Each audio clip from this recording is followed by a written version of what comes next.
వెళ్ళిన పనేమైంది? ఎంక్వైరీ చేసి యాక్షన్ తీసుకుంటా అన్నారు. మనకున్న బాధ వాళ్ళకెందుకుంటుంది? వాళ్ళు రొటీన్ గానే ఆలోచిస్తారు. అమ్మకి ధైర్యం చెప్పాల్సిన వాడివి నువ్వే నిరుత్సాహపడితే ఎలా? ప్రొద్దుటి నుంచి అమ్మేం తీసుకోలేదు, నువ్వేనా చెప్పు.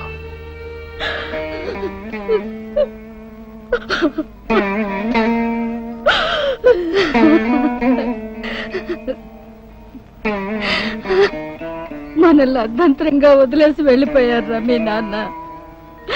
ఆ భగవంతుడు మనకి ఎందుకు ఇంత అన్యాయం చేశాడు? ఆయన తెలిసి తెలిసి ఎవరికి ఏ అపకారము చేయలేదు. మనల్ని నడి సముద్రంలో ముంచాడు రా దేవుడు. అమ్మా రామ్మా, బొంచెత్తు గాని నా కోసం అమ్మా.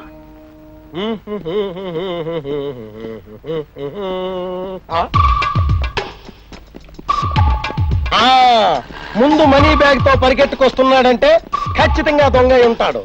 వెనక పరిగెత్తుకొస్తున్న వాళ్ళు డబ్బు పోగొట్టుకున్న వాళ్ళు అయి ఉంటారు. ఆపదలో ఉన్న వాళ్ళని ఆదుకోవడానికి గోల్డెన్ ఛాన్స్.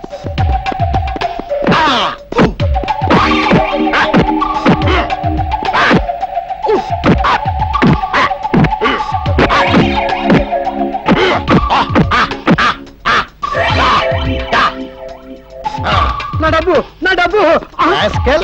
దొంగతనం చేసిన చాలక అబద్ధాలు కూడానా? ఇప్పుడు నేను నీకు ఇచ్చిన చాలరా.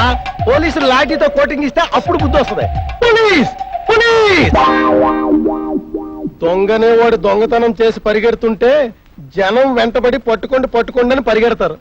ఇక డబ్బు గలవాడు భయపడి పరిగెడుతుంటే దొంగలు వెనకబడి పట్టుకోండి నన్ను పల్టీ కొట్టిస్తారని కల్లో కూడా అనుకోలేదు. ఎస్ఐ గారిని రమ్మంటున్నారు. సంఘ సేవ చేస్తే కూడా జైల్లో పెడతారని నేను ఊహించలేదు చెల్లి. చాలే. హాయ్ కామో, మీరిక్కడ? అన్నయ్య సంగతి నీకు తెలుసు కదా. మే ఐ హెల్ప్? అన్నయ్య నువ్వు వెళ్ళు, నేను తర్వాత ప్రశాంత వస్తాను. తప్పకుండా వెళ్ళమ్మా, నువ్వు ఉంటే సంఘ సేవలో నాకు టెన్షనే. Hello, may I help you?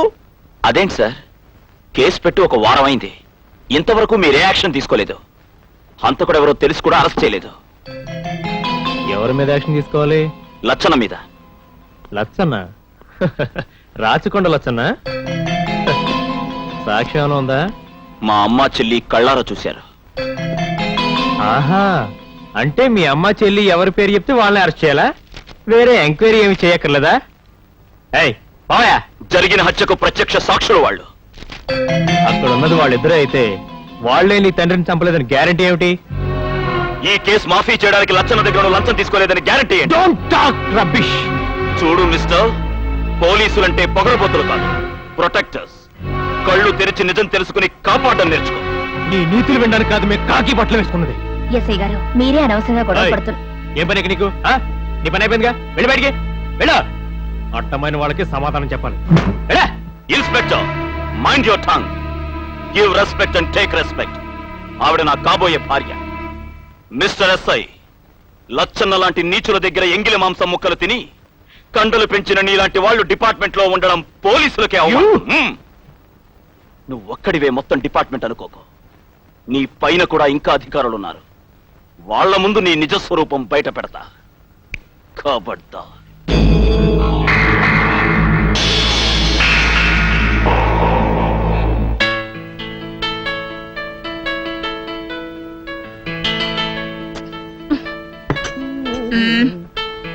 ఏం కావాలమ్మా? ఏముంది సార్ వేడిగా? సార్, నన్నే ఇడ్లీ వడ దోశ, పెసరట్టు మినపట్టు మిరపకాయ బజ్జాయి, ఇంకా పూరి కూర ఉంది, పుణుకులు కూడా ఉన్నాయి. ఇంకా వేడిగా? పొయ్యిలో బొగ్గులు ఉన్నాయి, పొయ్యి మీద డేగిశాలున్నాయి. అంతేనా? ఇంకేమి లేదా మీ హోటల్లో వేడిగా? ఉందమ్మా, నా బ్రెయిన్ ఉంది. మీతో మాట్లాడేది కూడా రోస్ట్ అయిపోయింది. అదే పట్రా. సార్, మీరేనా చెప్పండి సార్. ఎందుకు అతను బ్రెయిన్ తింటున్నావు? నువ్వు వెళ్ళి 2 ఐస్ క్రీమ్ పట్టరా. Thanks sir. అమ్మయ్యా, ఇప్పటికైనా ఈ లోకంలోకి వచ్చావు. లేకపోతే వాడిని లోకం నుండే పంపించేలా ఉన్నావు. మరేం చేయమంటావు? నీకు థ్యాంక్స్ చెప్దాం అనుకుంటే నువ్వేమో సీరియస్ గా మాట్లాడుకుంటూ కూర్చున్నావు.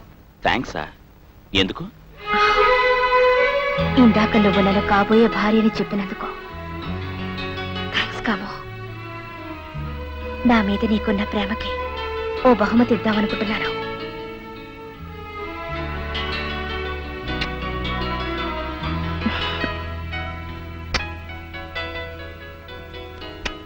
ఇటు ఆటో డ్రైవరు అటు రాచకొండ లచ్చన్న.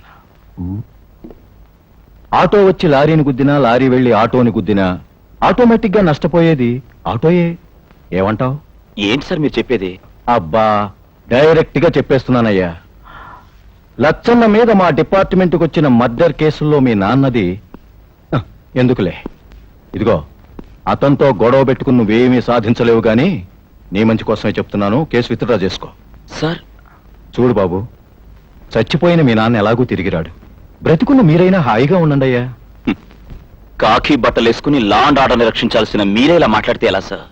ఆ కాకి బట్టలు నేర్పిన అనుభవంతోనే చెప్తున్నాను, లచ్చన్న సంగతి మర్చిపో. దుష్టుల్ని శిక్షిస్తాం, సామాన్యుల్ని రక్షిస్తామని పేపర్లో స్టేట్మెంట్స్ ఇస్తుంది మీ డిపార్ట్మెంట్. కానీ నిజానికి దుష్టులకే రక్షణ కల్పిస్తున్నారు మీరు. లచ్చన్న నేరస్తుడని ఏ పోలీస్ స్టేషన్ కోర్టు ఇంతవరకు రుజువు చేయలేదు. అందుచేత లచ్చన్న మా దృష్టిలో మంచివాడే. అయినా మనకి మధ్యలో గొడవలు ఎందుకయ్యా? హాయిగా కేసు విత్డ్రా చేసుకో, మంచిది. మీ నాన్న కూడా ఇలాగే. ఆ సీఐ ఎంత చెప్పినా వినిపించుకోలేదు. ఏమయ్యాడు? ఈ కేసు నొక్కేయడానికి మీరు లంచం ఎంత తీసుకున్నారు? మిస్టర్, ఏమిటి నువ్వు మాట్లాడేది? మీ ఎస్ఐ కూడా ఇంతే. ఈ ప్రశ్నకు సరైన సమాధానం చెప్పలేకపోయాడు. You shut up. Don't shout. ప్రజా రక్షణ కోసం మా ప్రాణాలైనా త్యాగం చేస్తామని పత్రికల్లో బాకాలు కొట్టుకోవడం కాదు, ప్రాక్టికల్ గా చేయడం నేర్చుకోండి. నా సమస్య ఎలా పరిష్కరించుకోవాలో నాకు బాగా తెలుసు. మీ ఉచిత సలహాకు థ్యాంక్స్.